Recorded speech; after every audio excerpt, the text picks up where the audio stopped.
I still remember the day Emma was born. I was just 5 years old when Mom and Dad sat me down and told me the big news. I was going to be a big sister. They painted a beautiful picture telling me how wonderful it would be, how I'd have a best friend for life. What they didn't mention was that, in the process, I would become invisible. My name is Paula, and growing up in the Mitchell household meant understanding one thing very early on. There was a clear hierarchy. Emma was at the top, and me, I was somewhere below the family dog. It wasn't even subtle. Every morning, Mom would lovingly prepare Emma's breakfast exactly how she liked it. 2 eggs, sunny side up, toast cut diagonally, just perfect for her little princess. Meanwhile, I was lucky if I got a hurriedly tossed box of cereal in my direction. The favoritism showed up everywhere. When I needed braces, Dad groaned about the cost for months, complaining at every possible opportunity. Yet 2 years later, when Emma needed braces, suddenly, money was no object. Not only did she get them without an issue, but they were also the fancy, clear kind I had begged for and been denied. When I brought home straight A's, my accomplishments were met with distracted nods, a vague, "That's nice, honey." But when Emma managed to get an A- in math, it was cause for celebration. Dinner at her favorite restaurant, a night out as if she had just won a national championship. Birthday parties were another sore spot. Mine were always simple affairs, supermarket cake, a handful of friends in the backyard. But Emma? Her birthdays were grand productions, bounce houses, hired entertainers, extravagant custom-made cakes. One day, I overheard Mom on the phone telling a friend, "Well, Emma just appreciates these things more. Paula's practical." That was the moment I realized, no matter what I did, no matter how hard I worked, I would always come second. The worst part, however, was watching Emma change over the years. She started out as a sweet little girl, back when we used to build blanket forts together and make up silly stories. But year after year of being treated like she could do no wrong turned her into exactly what you'd expect. By middle school, she was entitled and demanding. "Paula, where's my blue sweater?" she'd snap, ransacking my closet without a hint of permission. "That's mine, Emma. Mom bought it for my birthday." "Well, I need it for Jessica's party." Cue the inevitable cry, "Mom, Paula won't share." And like clockwork, Mom would respond, "Paula, don't be selfish. Let your sister borrow it." I learned to pick my battles. I learned to expect nothing. I learned to find validation elsewhere. School became my sanctuary. While Emma was being praised endlessly for participating in the school play, where she had a grand total of 2 lines, I was winning science fairs, acing AP classes, and quietly building my escape plan. Then, the moment I had been waiting for arrived. My acceptance letter from State University came in with a full scholarship. I thought, just maybe, this time they'd be proud of me. That night at dinner, I tried to share the news. "Mom, Dad, I got a full scholarship," I said, seizing a rare pause in the conversation. "That's nice, honey," Mom replied absently, already turning back to Emma. "Emma, sweetie, tell us more about your campaign posters for student council." That was it. That was all I got. I swallowed my disappointment, pushed my food around my plate, and listened as Emma dominated yet another conversation with stories of her so-called triumphs. During my first years at college, I came home only for major holidays, and even then, I counted down the minutes until I could leave. Every visit played out the same way. Emma's achievements took center stage, while my dean's list standings and internship offers barely warranted a glance. So, I learned to keep my visits short, and my expectations even shorter. The moment finals ended each semester, I rushed back to my dorm, where, at least, my accomplishments were mine alone, not something to be overshadowed by my younger sister's mediocrity. Then, during my junior year, I received a Facebook message that would change everything. "Hey, remember me? Mike Harrison from Kennedy High. I was a senior when you were a freshman." Of course I remembered him. The cute guy from the debate team. The one who never gave me a second glance back then. But now? We started chatting every day, sharing college stories, reminiscing about high school. He had become an engineer and was working back in our hometown. And somehow, between those messages, something just clicked. After graduation, I moved back home and landed a job at Turner & Associates as a project manager. Mike and I met for coffee my first week back, which turned into dinner, Dinner turned into dating. Before I knew it, we were apartment hunting together, planning a future side by side. The only dark cloud hanging over my happiness? My parents' continued indifference. They barely acknowledged my achievements, my career, my life. Even as I built something of my own, I remained invisible to them, forever living in the shadow of their golden child. My new job, my relationship, none of it seemed to matter. Mom was too preoccupied, always fretting over Emma's college experience. "She's having such a hard time adjusting," she would sigh during our rare phone calls. "Not everyone can just breeze through college like you did." Her words stung, but I had something that made up for my parents' indifference. Mike's family. His parents, Tom and Sarah, welcomed me with open arms, treating me like the daughter they had never had. His sister, Jenny, quickly became the sister I had always wished Emma would be. They were there for me in ways my own family never was, coming over for dinner weekly, helping Mike and me furnish our apartment, and most importantly, genuinely caring about my career progress. "We're so proud of you both," Sarah said warmly at our small wedding 2 years later. It was a simple but heartfelt ceremony in Mike's parents' backyard, surrounded only by close friends and family. My own parents attended, of course, but spent most of the reception discussing Emma's prestigious summer internship, as if my own life milestones were just footnotes in their world. Despite their indifference, my life felt perfect. I was excelling at work, happily married, and finally part of a family that truly valued me. When I found out I was pregnant a couple of years after the wedding, I felt like everything had fallen into place. Lucas was born healthy and beautiful, and Mike seemed every bit the doting father I had hoped he would be. But something shifted after Lucas turned 1. Mike began to grow distant. He started working late, frequently canceling our date nights, offering vague excuses that never quite added up. I tried to tell myself it was just the stress of new parenthood, that every marriage went through rough patches. But deep down, I knew there was more to it. The confession came on an ordinary Tuesday evening. I was feeding Lucas in his high chair when Mike walked in looking exhausted, as if he hadn't slept in days. His hands trembled slightly as he spoke. "I need to tell you something," he said, his voice barely above a whisper. "I've met someone else. Her name is Rachel. She's a client at work. And I'm in love with her." The words shattered me. The divorce was swift, surprisingly civil. Mike moved to Colorado with Rachel, but remained committed to supporting Lucas. "I may be a terrible husband," he admitted during our final meeting, "but I won't be a terrible father." And, to his credit, he wasn't. He made sure we were well taken care of, ensuring generous alimony and child support. But nothing could make up for the pain of watching my family fall apart. After the divorce, Mike's family became my lifeline. Despite everything that had happened, Tom and Sarah remained devoted grandparents to Lucas, and Jenny was the best aunt a child could ask for. Every time we visited their house, Lucas would light up with excitement, running straight to the toy corner they had set up just for him. Tom would get down on the floor, playing with trucks as if he were a child himself, while Jenny always had a new game or craft project planned, making sure Lucas felt loved and special. My own parents' house was a different story. I tried, at first, to visit them occasionally, hoping they would want to build a bond with their only grandchild. But every visit was the same. "Paula, don't let him touch that vase," Mom would snap, barely glancing up from her magazine, "and make sure he doesn't run around too much.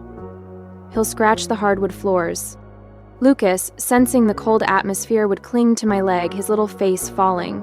The contrast between the two families became even starker when Emma showed up during our visits. "There's my successful girl," Dad would beam as she breezed into the house, launching into yet another tale about her job at some trading company. They would hang on to her every word, completely ignoring Lucas's attempts to show them his latest drawing. It was as if he didn't exist in their world, just as I never truly had. Those visits became less frequent, eventually fading altogether. Instead, I chose to focus on what I could control: my career and creating a stable, loving home for Lucas. With Jenny and her parents always eager to help with childcare, I started taking on more ambitious projects at work. "The Singapore account is high risk," my boss warned when I volunteered to lead it. "No one's been able to close this deal in 3 years." "I can do it," I said firmly. And I did. 3 months of late nights, endless video calls across time zones, and meticulously detailed proposals later, I not only closed the deal, I expanded it to twice its original size. More successful projects followed, and for the first time in a long while, I felt like I was truly in control of my own destiny. Each success built my reputation further, until I became the go-to person for our most challenging clients. With every deal I closed, my name carried more weight within the company. Eventually, the promotion to senior account director arrived, bringing with it a coveted corner office and a salary that made my eyes water. To Paula Mitchell, my team toasted the night I landed the Microsoft account, the miracle worker. The bonus from that deal was the final piece I needed. That very weekend, I took Lucas house hunting. "This one has a park nearby," the realtor said, leading us through a beautiful 3-bedroom apartment. "And the school district is excellent." Lucas ran from room to room, his excitement palpable as he imagined having his own space for all his toys. I watched him, my phone in hand, calculator app open, double-checking the mortgage numbers one more time. "We'll take it," I said decisively. That night, as I tucked Lucas into bed in our old apartment for one of the last times, he looked up at me with wide, eager eyes. "Mommy, are we really getting a new home? With my own room?" "With your own room," I confirmed, smiling, "and a special art corner, and space for all your books." He hugged me tightly. "You're the best mommy ever." In that moment, something clicked inside me. I couldn't change my past or undo my parents' indifference, but I could break the cycle. My son would never doubt his worth. He would never feel like he was second best. It was astonishing how quickly things changed after news of my promotion and new apartment spread. My phone buzzed one morning with an unexpected text from Mom. "Sweetie, we haven't seen you and Lucas in ages. Why don't you come over this weekend?" I nearly dropped my coffee. This was the same woman who had spent the last 5 years barely acknowledging my existence. I thought of Lucas, who still asked about his grandparents from time to time. Maybe people could change. The next weekend, I took Lucas to their house. The difference was startling. "There's my favorite grandson," Dad called out as we walked in. Considering Lucas was their only grandson, this wasn't saying much, but still. "Look what Grandma got you!" Mom beamed, producing a shiny new toy truck, something she had never done before. "And I made cookies! You do like chocolate chip, right?" Lucas, too young to remember their previous indifference, was delighted. I solved grandparents. They started asking for Lucas to stay over on weekends, which gave me much-needed time to catch up with Jenny. "You seem happier," Jenny observed during one of our shopping trips. "More relaxed." I nodded, a little surprised myself. "It's nice seeing them finally make an effort," I admitted, even if I know why. The why became clearer when the requests started coming. Small at first. Mom needed help with a plumbing bill. Dad's watch needed repair. Little things, easily covered with my new salary. "Of course I'll help," I said each time, remembering all the dance lessons and summer camps they had paid for Emma but denied me. In a way, it felt good to be the one they turned to now. Then I started hearing more about Emma through the family grapevine. "She's doing great, fine." Except, she wasn't. Her job at the trading company wasn't going as planned. She had been passed over for several promotions. "It's just office politics," Mom defended during one of our newly regular family dinners. "They don't recognize talent there." The requests for money grew larger. A new refrigerator, home repairs, and then the big one. One Sunday, as Lucas napped upstairs, Dad cleared his throat. "Sweetheart, we've been thinking of getting a new car." I tensed, already anticipating what was coming. "The payments would be a bit steep for us, but with your new position." "How much?" I asked flatly. They named a figure that would have made me choke a year ago. Now, it was manageable. "We'll pay you back," Mom added quickly. I assured myself that they would pay me back, but deep down, we both knew they never would. Still, I agreed. Maybe I was buying validation, or maybe I just wanted to prove something to myself. Either way, I started sending them a check each month to cover the car payments. "Just be careful," Jenny warned me over coffee the next day. "Money has a way of complicating things." I nodded, but inside I thought, How complicated could it get? I had more than enough, and if paying for my parents' attention meant that Lucas could have grandparents in his life, wasn't that worth it? It started as an ordinary Tuesday at work. I was in the middle of a client presentation when the first wave of pain hit, sharp and sudden, making me double over in my chair. "Call an ambulance," I heard someone say. "She's white as a sheet." Everything after that became a blur of movement and voices. The paramedics arrived quickly, helping me onto a stretcher as I fought to stay conscious through the waves of agony. "Classic appendicitis symptoms," one of them said. "We need to get her to Memorial right away." Through the haze of pain, one crystal-clear thought broke through. Lucas. He needs to be picked up from school in 2 hours. At the hospital, the diagnosis was swift and definitive. "Your appendix needs to come out," the doctor said. "We've got an OR ready. You'll need to stay for at least 2 days post-surgery." "I need to make a call first," I managed, my voice weak. "My son."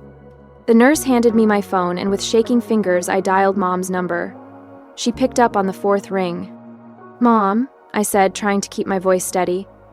"I'm in the hospital. It's my appendix. They need to operate right away. Could you please pick up Lucas from school? I need someone to watch him for a couple of days while I recover." There was a pause, then a sigh. "Oh, honey, that's not possible," she said. "Your father and I are getting ready for Emma's promotion party. She finally made junior executive at her company." The pain in my stomach was nothing compared to the one in my chest. "Mom, please, I need help. Lucas needs to be picked up in less than 2 hours." "Well, that's really not our problem," she said, her voice suddenly cold. "We're in a hurry to get to the restaurant. There will be 50 people there. We can't be babysitting." "Babysitting? He's your grandson," I choked out. "Look, Paula," she sighed as if I was being completely unreasonable. "Lucas is your responsibility. He's always so noisy, touching everything. It's really quite a burden." I couldn't believe what I was hearing. A burden. "After everything I've done for you," I said, my voice shaking with anger. "I've been paying your car loan for the past year, helping whenever you needed money." She cut me off with a laugh, cold and sharp as a blade. "Oh, we won't be needing your handouts anymore. Emma's new position comes with an excellent salary. She's going to help us instead of you." The line went dead. I lay there in the hospital bed, phone still pressed to my ear, tears mixing with sweat on my face. All those months of helping them, all that money, all those weekends of playing happy family, and this was what it came down to? The moment someone better came along, Lucas and I were back to being inconvenient afterthoughts. A gentle hand touched my arm. "Miss Mitchell, we really need to prep you for surgery now." I nodded, already pulling up Jenny's number. She picked up on the first ring. "Jenny," my voice cracked. "I'm in the hospital, appendicitis. They're prepping me for surgery. Could you please pick up Lucas from school? I hate to ask, but..." "Text me the school details," she cut in immediately. "What time does he need to be picked up?" 2:30. Jenny. "I'm so sorry to impose." "Stop it, Lucas is my nephew, of course I'll get him. We'll have a sleepover at my place, won't we? He loves playing with Max anyway." I could hear her grabbing her keys in the background. "Thank you," I whispered, tears streaming down my face. "I'll call Mom and Dad later," she said firmly. "You focus on getting better. Lucas will be fine with me, I promise." The next thing I remembered was waking up in recovery, groggy from anesthesia. My first coherent thought was about Lucas. But before I could panic, my phone buzzed with a message from Jenny. "Lucas is having a blast. We made pizza and built a blanket fort. Don't worry about anything except getting well." She sent photos over the next 2 days. Lucas playing with her dog Max, helping her bake cookies, falling asleep amid a pile of stuffed animals. Each one made my heart squeeze with gratitude. When I was finally discharged, Jenny drove me home. The moment I walked in, Lucas ran to me, stopping just short when he remembered I was ouchie. "Aunt Jenny let me help make breakfast every morning," he said proudly. "And Max slept in my blanket fort." Jenny helped us settle back in, stocked our fridge, and promised to check in daily. The next 2 weeks passed in a blur of recovery, with Jenny bringing over meals and keeping Lucas entertained whenever I needed to rest. One evening, scrolling through my phone, I realized something. I had spent my entire life chasing after the love and approval of people who would never truly value me. But family wasn't just about blood. It was about the people who showed up. And Jenny? She had never let me down. Through social media, during Lucas's bedtime story, I saw them. Dozens of photos from Emma's promotion party, posted the same day I was in the hospital. Mom and Dad beaming with pride beside Emma in her designer dress, champagne toasts raised high, an elaborate cake in the center of it all. Laughter, celebration, joy. And all the while I had been lying in a hospital bed, my son dismissed as a burden. That night, after Lucas was asleep, I sat down at my computer. First, I canceled the automatic monthly transfer to my parents' account for their car payment. Then, with a deep breath, I blocked them on every social media platform. My eyes fell on the framed photo on my desk. Lucas and me at the park, both laughing as Jenny's dog Max chased bubbles around us, and in that moment I felt something shift inside me. All these years I had been trying to buy my parents' love with money and tolerance. But real family? Real family picks you up from the hospital. Real family builds blanket forts with your child. Real family shows up. 3 months passed, and life settled into a peaceful rhythm. Jenny and her parents became regular fixtures in our lives, filling our weekends with barbecues, park visits, and movie nights. There was warmth, laughter, and love. Everything I had spent years craving but had finally found. Not in the people who raised me, but in those who chose to be there. Then, on a quiet Sunday afternoon, my phone rang. Mom's number flashed on the screen. I stared at it for a moment, my hand hovering over the decline button, before deciding to answer. "Paula?" Mom's voice was syrupy sweet. The same tone she always used when she wanted something. "How are you, sweetheart?" I sighed, already knowing where this was going. "What do you want, Mom?" A dramatic sigh followed. "Well, since you ask, your father and I are in a bit of a situation with the car payments."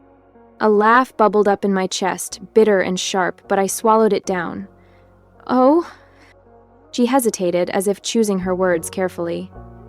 "You see, we thought Emma would help us with her new position and all, but when we asked her, she refused. Can you believe it? Said she had her own expenses to worry about. After everything we've done for her." The irony was almost too much. "We were hoping," she continued, her voice suddenly smaller, "that maybe you could start helping with the payments again. Just until we figure something else out." This time I did laugh. It burst out of me, raw and unrestrained. "Paula, this isn't funny. We could lose the car." "You know what's funny, Mom?" My voice was calm, measured. 3 months ago, I was being wheeled into emergency surgery and you called your grandson, your only grandson, a burden. You couldn't be bothered to help us because you were too busy celebrating Emma's promotion. The same Emma who now won't give you a dime. We were just busy that day, you know how these events are." "No, Mom." I shook my head even though she couldn't see me. "I know exactly what it was. I was useful when I was paying your bills. The moment you thought Emma could replace me as your personal ATM, Lucas and I became inconvenient again. That's not fair. We've always..." "Always what?" I cut in. "Always favored Emma? Always treated me like I was second best? Always took my help for granted until someone better came along?"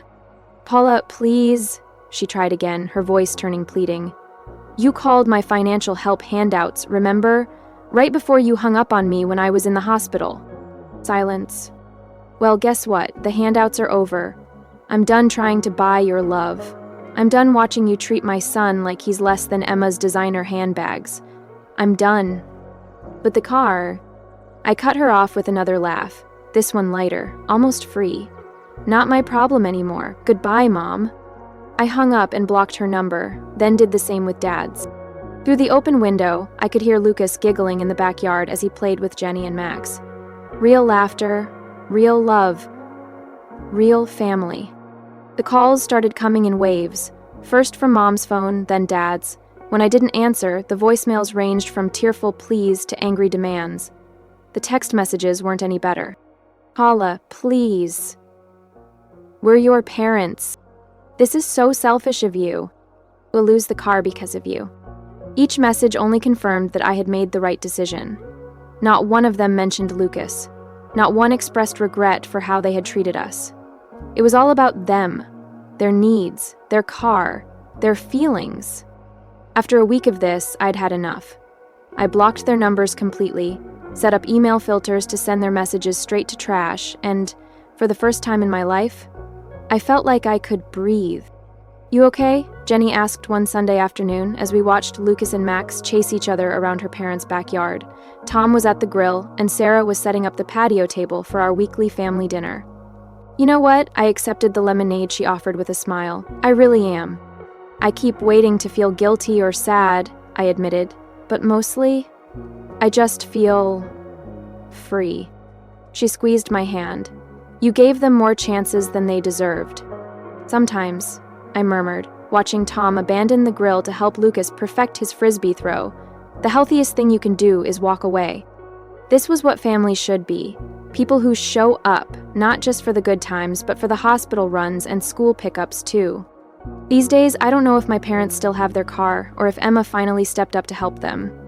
I don't know if they're still throwing elaborate parties or lamenting their ungrateful eldest daughter.